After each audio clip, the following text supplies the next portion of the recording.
ప్రస్తుతం ఆంధ్రప్రదేశ్లో ఏదైతే కుల రాజకీయాలకు సంబంధించి వీటన్నిటికీ సంబంధించి విస్తృతంగా ప్రచారం జరుగుతున్న నేపథ్యంలో తాజాగా కొత్తగా చూసుకుంటేనేమో దళిత క్రైస్తవుల సభ అనే పేరిట ఒక సభ నిర్వహించుకొని దానికి సంబంధించి ఆంధ్రప్రదేశ్ డిప్యూటీ స్పీకర్ రఘురామకృష్ణరాజు గారిని, Andhra Pradesh deputy chief minister Pawan Kalyan గారిని వ్యక్తిగతంగా దూషణలు చేయడం ఎంతవరకు సమంజసం? అయితే దీని వెనుక ఏదైనా రాజకీయ కుట్రకోణం దాగి ఉందా, లేదా నిజంగా దళితులకు సంబంధించినటువంటి వాయిస్ పేరిట వీళ్ళు చేస్తున్నటువంటి కుట్రకోణాల? ఈ అంశానికి సంబంధించి పూర్తి విషయాలు తెలుసుకోవడానికి మనతో పాటు ఉన్నారు ఆంధ్రప్రదేశ్ రాష్ట్ర కమ్మ కార్పొరేషన్ డైరెక్టర్ అడ్స్మిల్ శ్రీనివాసరావు గారు.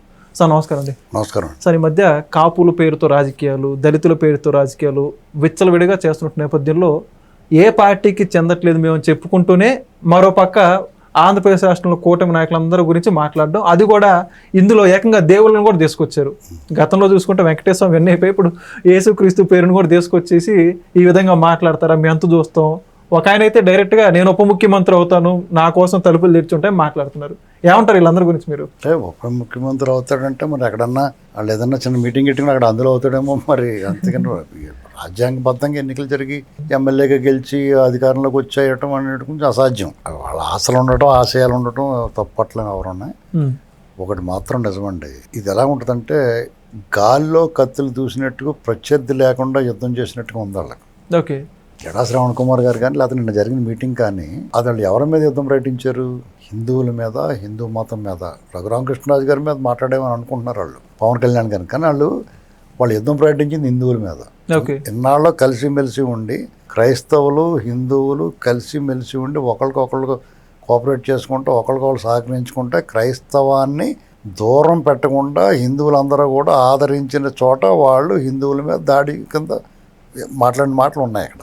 ఓకే, దీనివల్ల జరగబోయే పరిణామం ఏంటంటే వాళ్ళు ఏమనుకుంటున్నారు, దళిత క్రైస్తవులందరినీ దళితుల్ని ఏకం చేద్దాం అనుకుంటున్నారు వాళ్ళు. కానీ వాళ్ళు యాక్చువల్గా దానివల్ల పర్యవసానం ఏంటంటే హిందువులు అందరూ ఏకమవుతారు.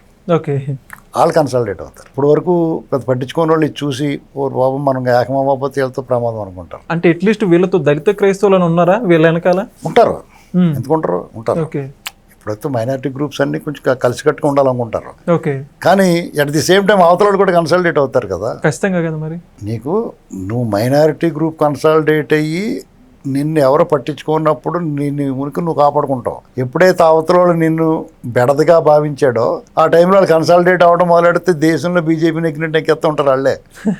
దేశంలో బీజేపీకి అప్రతిహతంగా గెలుస్తుంది. బీజేపీ ఎందుకు గెలుస్తుందో చాలా మందికి అర్థం అవ్వలేదు ఎవరికైనా. ఈ వేమల మీద గెలిచింది లేకపోతే దాని మీద గెలిచింది అనుకుంటున్నారు.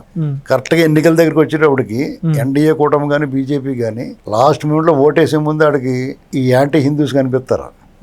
అంటే హిందూ అనుకూలంగా ఓటేస్తారు. వాళ్ళు ఇంకంతకన్నా పెట్రోల్ 200 చేసేసినా సరే బీజేపీ కొట్టేస్తారు. పెట్రోల్ రేటు మామూలుగా మన పక్క దేశంలో 10 రూపాయలు ఉండి మన దగ్గర 250 ఉన్నా సరే బీజేపీకి కొట్టేస్తారు. ఓకే, మన రోడ్ల మీద, టోల్ గేట్ల మీద మన 2 జేబులు చేతులు దోపిడీ చేసేసిన, ఇంకా దారుణమైన పనులు వేసేసిన, ఏం చేసినా బీజేపీ కొట్టేస్తారు. బీజేపీ నెగ్గుతుంది. ఎందుకంటే హిందువులందరూ కన్సల్టేట్ అయిపోయారు.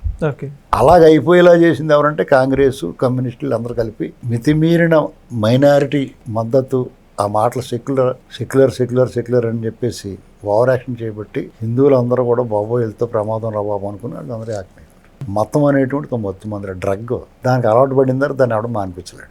ఓకే, బీజేపీ ఓడిపోవడం అనేటువంటి అసంభవం, బీజేపీని ఓడించడం అసాధ్యం.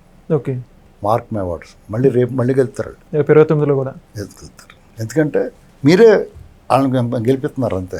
ఇప్పుడు ఆంధ్రప్రదేశ్లో కూడా కూటమి ప్రభుత్వానికి మళ్ళా గెలుపు వస్తుంది జగన్ వల్ల, వీళ్ళ వల్ల. ఓరు బాబు జగన్ వస్తే మళ్ళీ ఇలా రప్ప పీక్కు వేస్తారంటున్నారని మళ్ళీ జగన్ అయిపోగలరు. ఇంకా మళ్ళీ వీళ్ళనే గెలిపించుకుంటారు. వీళ్ళు ఏం చేయకపోయినా కానీ వీళ్ళు బాగానే చేస్తున్నారు కదా. వీళ్ళు అమ్మాయి పోలేరు బాబు బాగానే చేస్తున్నారు, వీళ్ళే గెలిపించుకుందాం అనుకుంటారు. ఇప్పుడు అనవసరంగా వాళ్ళు మీటింగ్ పెట్టారు. ఏం మాట్లాడాలి, మనం అందరం సంఘటితంగా ఉందాం, దళిత క్రైస్తవుల్ని దళితులుగా గుర్తించమని, వాళ్ళకి ఇబ్బంది రాకుండా చూడమని మనం డిమాండ్ చేద్దాం అని చెప్పేసి ప్రభుత్వానికి మెమోరాండం ఇద్దాం, మన న్యాయమైన కోరికలు నెరవేర్చమని అడుగుదాం. ఇలా కార్యాచరణ ప్రకటించుకుని ఒక రకంగా స్మూత్గా జనామోదం కూడా పొందాలి. ప్రభుత్వ ఆమోదమే కాదు, ఒక పాలకుడు ఆమోదమే కాదు, నీకు జనామోదం కూడా ఉండాలి. అవన్నీ లేకుండా రఘురామకృష్ణరాజు గారిని కోసి ఊరికందా భోజనం పెడేస్తాను, లేకపోతే పవన్ కళ్యాణ్ గారిని 4 కోసి అక్కడ ఇస్తాం, పిఠాపురంలో పంపిస్తాం, ఇలాంటి మాటలు మాట్లాడితే మీ నోరు బయటపడింది, రేపో మాపో బొక్కలు వేస్తారు మిమ్మల్ని.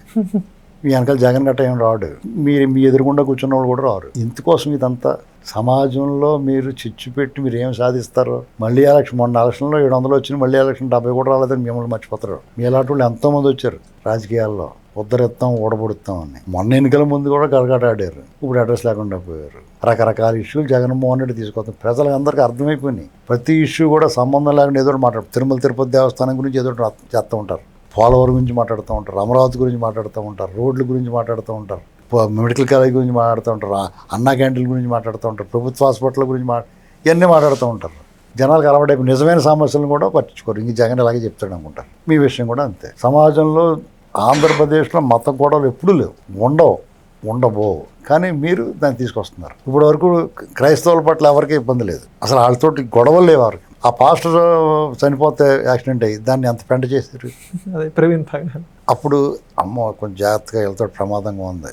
ఉత్తుపున్నాను వీళ్ళు ఎవరో చంపేసి అడవాడు చేస్తున్నారు, వీళ్ళు పీకులు కోసేస్తాం అది చేస్తూ ఉన్నారు.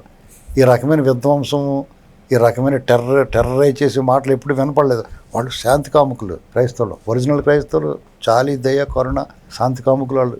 వాళ్ళ నుంచి ఈ టైపు టెర్రరిస్ట్ మాటలు వస్తుంటే మనం జాగ్రత్తగా ఉండాలో, వీళ్ళని దూరం పెట్టాలనుకుంటారు అనుకోరా. మనంతా కలిసి కట్టుకు ఉండాలనుకుంటారు. మీరు ఎంతమంది ఉంటారు, మీరు ఏం పెగ్గలుగుతారు? ఒకవేళ నిజంగా వీళ్ళని ఎదిరించి చేయాలంటే ఏం చేయగలుగుతారు? రాజ్యాధికారం మీ కళ, జగన్మోహన్ రెడ్డి వస్తే మీరు ఎగురుతారు అని రానివ్వం అంతే. మీరు సమాజంలో ఉండి అందరితో కలిసి ఉన్నప్పుడు మీకు గౌరవం ఎలాగుంది, జడా శ్రవణ్ కుమార్ లేదా ఇంకొకళ్ళు మాట్లాడుతున్నప్పుడు గౌరవం ఎలాగుందో చూసుకోవాలా. అసలు జగన్మోహన్ రెడ్డిని సమర్థించకూడదు, ఏకపక్షంగా మీరందరూ జగన్మోహన్ రెడ్డి మద్దతున్నటువంటి ముద్ర పడిపోయింది. ఆ ముద్ర పడినకూడదు, దానివల్ల నష్టం కదా జాతికి. దళితులు అందరూ ఏకంగా ఉండాలా, ఆ వైపు కృషి చేయాలి. అంతేగాని మళ్ళీ ఇందులో సునీల్ కుమార్ గారినేమో హర్ష కుమార్ గారు తిడతారు, వీళ్ళిద్దరిని జడా శ్రవణ్ కుమార్ తిడతాడు. ఈ గొడవ లేట్ అసలు మీరు ఏం మీలో మీకు ఐక్యత లేకుండా 4 నాయకులు ఉన్నారు, 5 ఇప్పుడు. ఈ లోపల మళ్ళీ కేఎస్ ప్రసాద్ గారిని కూడా కల్పిస్తున్నారు.